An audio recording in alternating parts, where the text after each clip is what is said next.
Hi, welcome back. So our diet is just around the corner. We're going to be starting really soon. Are you ready? Do you have your plan? Remember, it's your diet, your way. So you need to have your plan and you need to have it figured out. Now, many of you have asked me what specifically I recommend for weight loss and for healthy eating. So in this talk today, I'm going to go over specific details about what I am going to be doing on this plan and what I recommend for healthy eating and also what I recommend for those of you who want to lose weight. So here's the main gist of what I am going to be doing. My diet's going to consist of three main areas of focus. Number one, I'm going to eliminate inflammatory foods in my diet. Number two is intermittent fasting. And number three, low carb, high fat diet.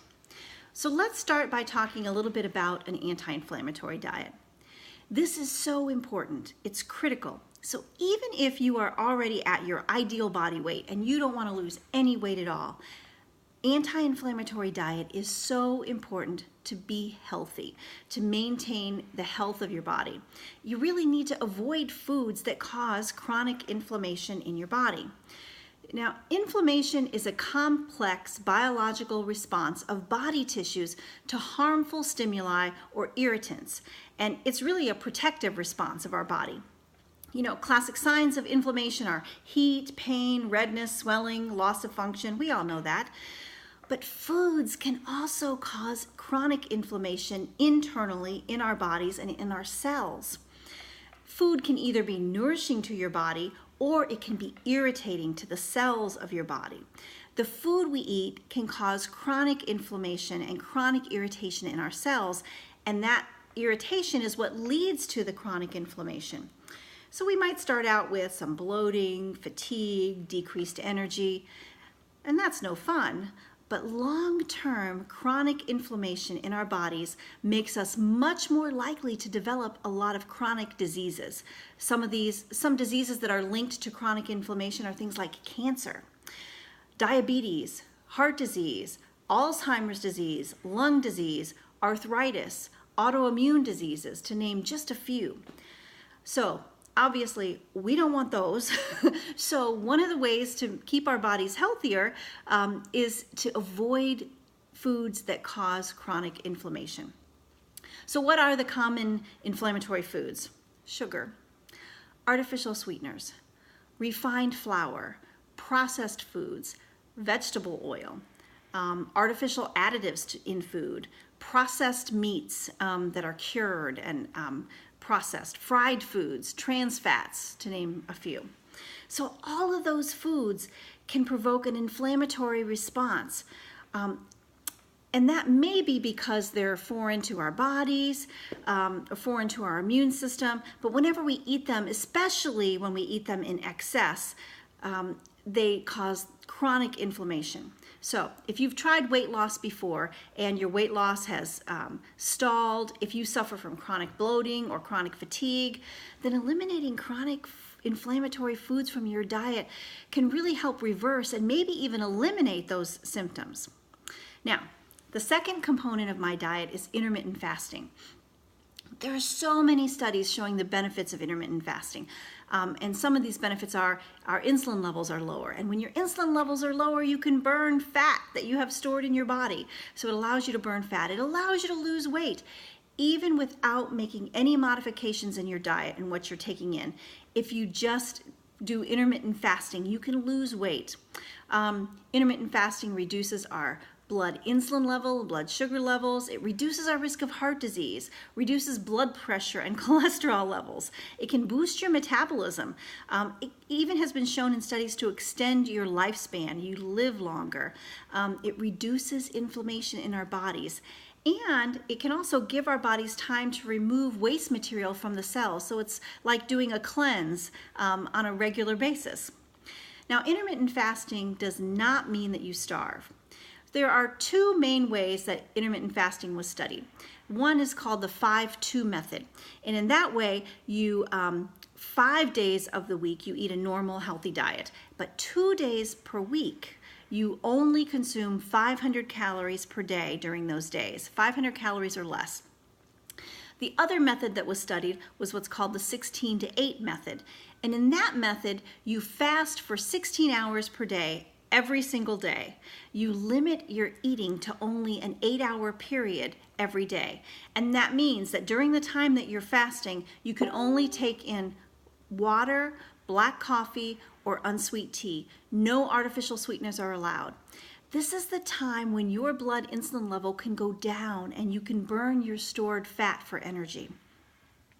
Now, for me personally, I didn't think that the 5-2 method would work. There are days when I'm on call, there are days when I'm operating and in surgery, and it just didn't seem like 500 calories per day was enough. I didn't think that I would feel good or do well with that. So I chose the 16 to 8 method. I'm going to eat from noon until 8 p.m. every day. Outside of those hours, I will only consume water, black coffee, or unsweetened tea.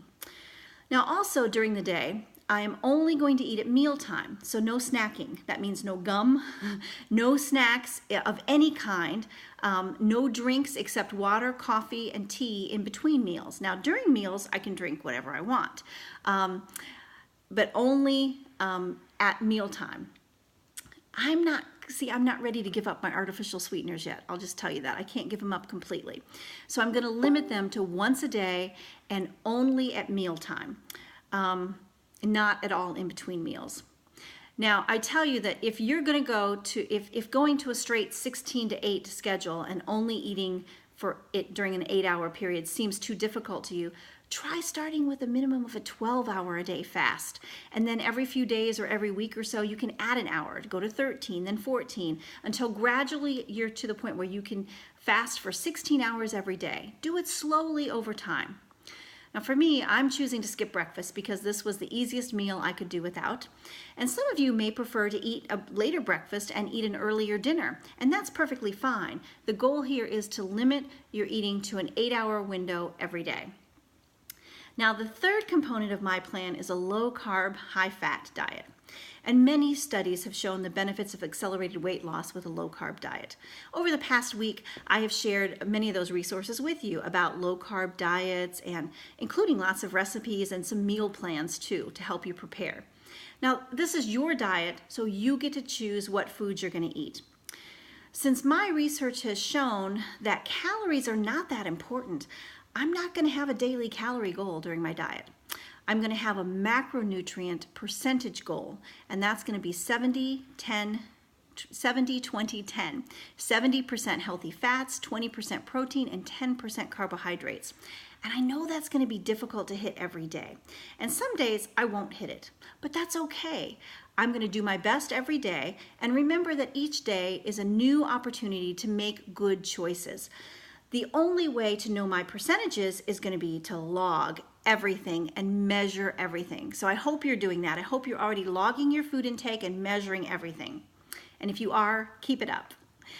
Now, 70% healthy fats. Even though this takes up most of the major percentage of my calories, it's not going to take up the majority of the plate, right? Good fats are things like avocados, eggs, coconut oil, nuts, olive oil, salmon, fatty fish like salmon, flaxseed, organic butter, nut butters like almond butter. Protein. I'm going to have 20% lean protein in my diet, and that includes things like grass-fed protein. I'm going to try not to use a lot of protein sources that have chemicals like growth hormones added, but things like grass-fed beef, chicken, turkey, lamb, pork, and here in Alaska, even moose. Wild-caught fish like salmon and halibut and scallops are all going to be a part of my diet. Eggs. And I found nitrate-free, uncured bacon. So I admit I'm a bacon addict. And although bacon's not the healthiest food choice for me, I'm going to have some bacon in my diet. But it's not going to be every day. And it is only going to be the nitrate-free, uncured pork bacon.